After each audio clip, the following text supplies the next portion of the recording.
I got into blogging as a writing form when I started, right about when I started graduate school, because that was when I got into running. And for anyone that knew me before I got into running, they were pretty surprised to discover that I had any sort of interest in athletics. I was not an athletic child. I loved to read and be in the school plays and musicals. And but I thought running was a good coping mechanism for graduate school, and I quickly took on the goal of training for a marathon. So I was writing about it. And this was 2008, and blogging was a pretty big, uh, social media tool, and I was really enjoying it. And I just loved to share my stories on um, what it was like training for races, doing races. So I had a habit of writing regularly.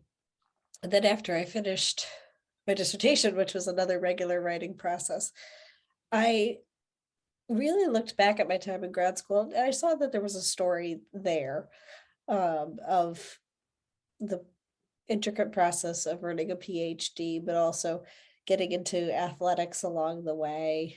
And throughout all of this, understanding how, anxiety had played an important and, hard role in my life, and how to manage that. And so I thought that there was this really interesting story, and I had all of these pieces sort of written down in blog entries and in journals. And I mean, even now, emailing, sometimes when you email back and forth with people, you end up writing these little sort of mini stories. So I had all of this sort of sitting there, and was thinking about like the best way to put that together into a collective story.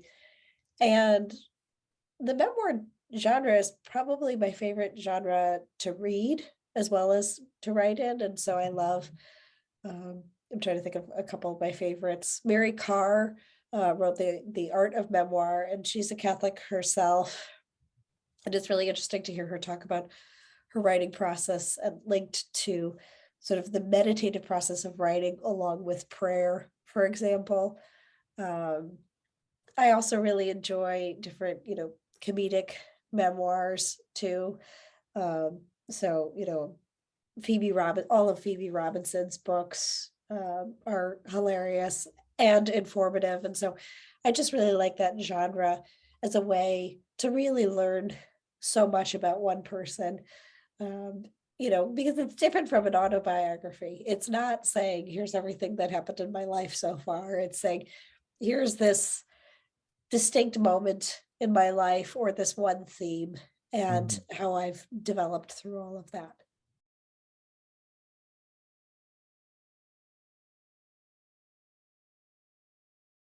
Running made me a better graduate student, and it has made me just a better person in general. I'm always happier after a run. I'm a better wife and mother now. I'm a better teacher.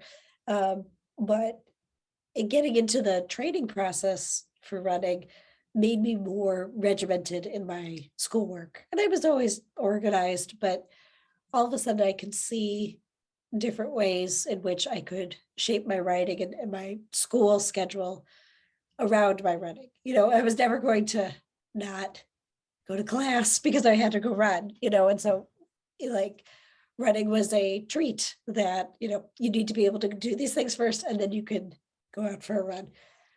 But I also sometimes used running as a way to get clarity on ideas that I was trying to think about.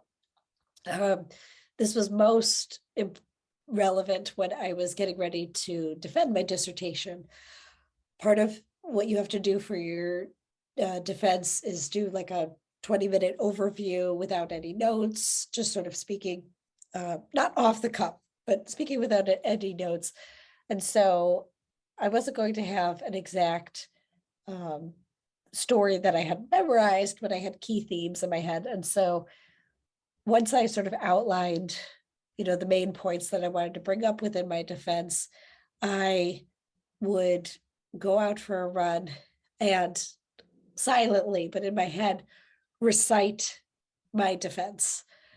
Um, and if a new idea came to mind, I would sometimes pull over and, step off onto the sidewalk and, write some ideas down in my phone using the notes app.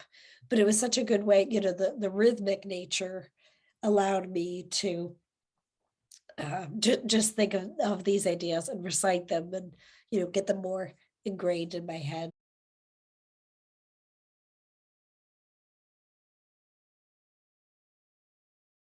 My dissertation, it was a history dissertation called The Voice of Mary, Later Medieval Representations of Marian Communication. And I was struck by the fact that in the New Testament, Mary only speaks on 4 occasions, 3 times in the Gospel of Luke and once in the Gospel of John.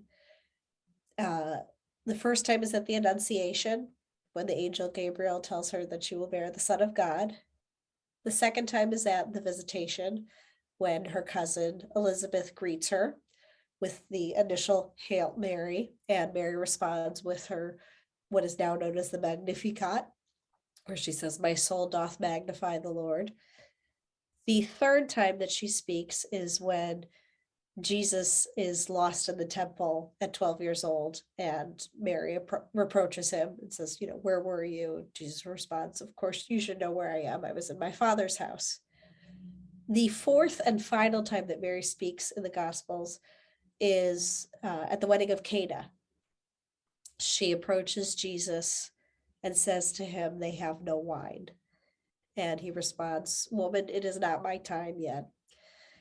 And she approaches one of the servers and says, "Do whatever he tells you." And this is really viewed as her helping initiate the beginning of his public ministry, because the turning of the water into wine is the first public miracle of Jesus. She's listed as being present at the crucifixion, but does not speak. And yet, from these 4 occasions, we learn a lot about Mary, and we learn about Mary from her presence at other moments in Christ's life. But beyond the Bible, particularly in the Middle Ages, there are all of these devotional sources that imagine Mary speaking in ways that are more authoritative and powerful, ways that really contradict the idea of Mary as solely an obedient, demure, quiet mother. And I was really struck by this change in representation. And what was it about the Middle Ages, a period that is often known for limiting the roles and speaking opportunities for women? Why was Mary framed to have such a powerful voice? We have access to all of these really interesting miracle collections in which Mary chastises sinners, goes head to head with the devil, not just verbally arguing with him, but beating him up with a stick on behalf of her supplicants. And this really powerful, strong woman just seemed so different. And so I was curious about, how do we reconcile this idea that, we have many instances of, legal documents, social documents recommending, husbands, keep your wives quiet. All of this stems back, to even some New Testament writings that encourage husbands to control their wives, to limit women from speaking in church, from teaching, preaching, etc. And so I was really interested in understanding, through several different thematic moments, Mary as a teacher of Jesus, Mary as a public mourner at the crucifixion, Mary as Jesus's wife, or Mary as Joseph's wife, and Mary as intercessor. How do these themes allow us to understand Mary's speaking voice? And what does this tell us about medieval devotional culture?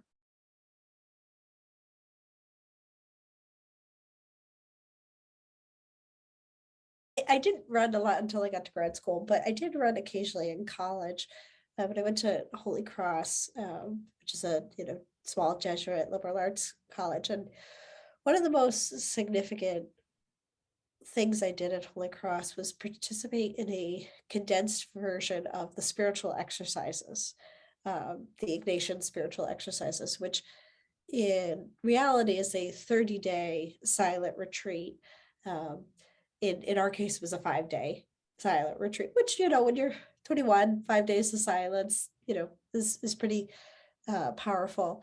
And it was one of the most important moments of my college life because it just did offer that sense of quiet and stillness. And I did it before my final semester of college. And, we were given journals to journal regularly. I really enjoyed that. And we were at this Jesuit retreat house in Western Massachusetts. And it was January, it was cold, it was snowy, it was really beautiful, in that New England way. But one thing that I did every day while I was on the retreat was I would go for a run by myself. And you know, this was 2008. I think at that point I maybe had a cell phone, but it was an old phone. And, so I went for a run with, no headphones, no, nothing. And I found that to be such a powerful meditative experience. And you were doing all of this reflecting during the spiritual retreat, but there was something about being outside in the cold, alone. It was also like I mean, when I'm running here in DC, there's people all the time, and so even though you're running alone, you're seeing someone every 35 seconds. Uh, there were very few people out, and it just offered this sense of quiet. And I remember, you know, there were different days where there were, different thematic ideas to meditate on. And I remember um, just think I can't remember the exact topics, but I just the sense of closeness and stillness that I felt in those moments were some of the most powerful moments of the retreat because it was so quiet. It was quiet amidst the quiet. You were already in a quiet, remote place. You were already not speaking. But then going outside, in the wilderness and having these moments of real peace to pray, to think about, that they had different speakers come in, and they would give talks. To think about some of the readings that we did was just a really powerful moment, and I think I've also since then, been attuned to like when you need to take advantage of those moments that move you, to pray, to meditate. And, a lot of times when I run listening to podcasts or music, but sometimes I also recognize that this is just when I need some time for stillness, and being able um to just sort of pause and to have, nothing else going on and to take in the nature, especially I mean a lot of the running routes I've been doing for the same 10 years, like I don't need to pay that much attention to, turns or anything. Like I can do that instinctively. And so to have that sort of quiet time for reflection has been very comforting.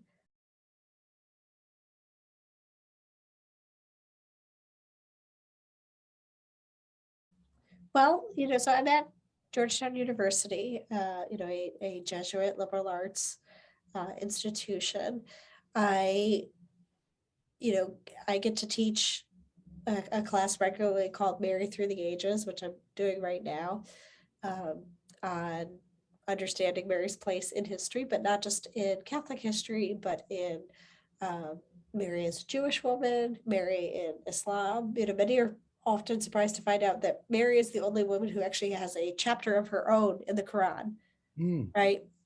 So she's not just a presence in one religion, but in many, and has also infiltrated, through a variety of cultures. And so I always really enjoy that offers a chance for students to see this figure that they may have, grown up with in one sense, but to learn different opportunities with, uh, to see her differently.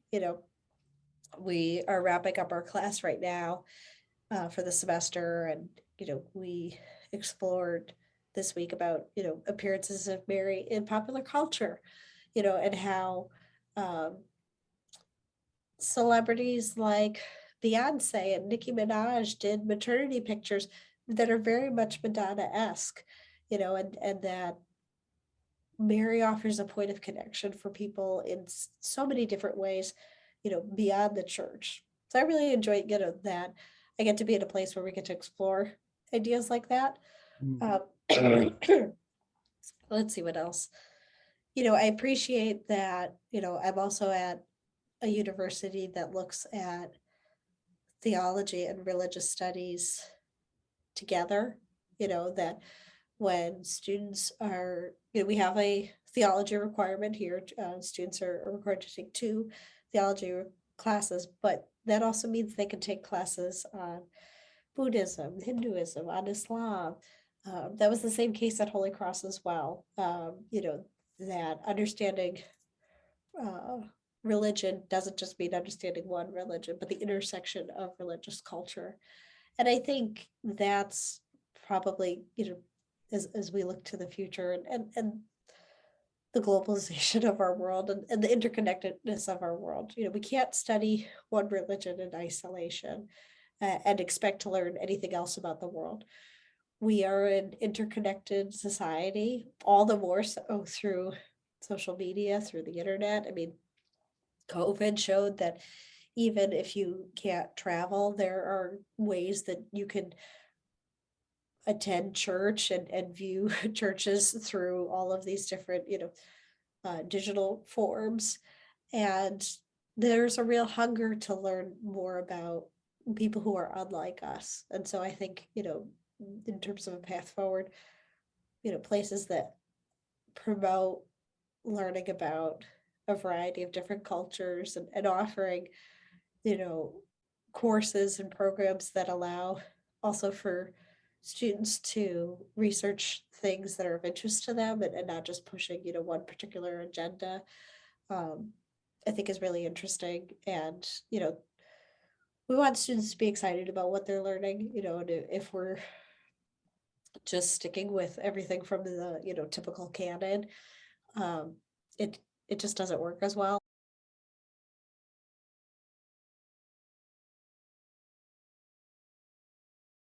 My memoir, it's a marathon, not a sprint, my road to the marathon and PhD.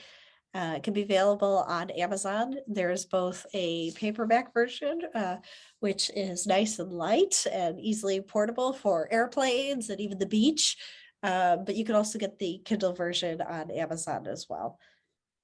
So whether, it's definitely, it may seem like a niche field in terms of medieval history or running and writing and Catholicism, but really it's about a journey to chase some big goals. And so if you like a good comeback story, then I think you'll really enjoy this.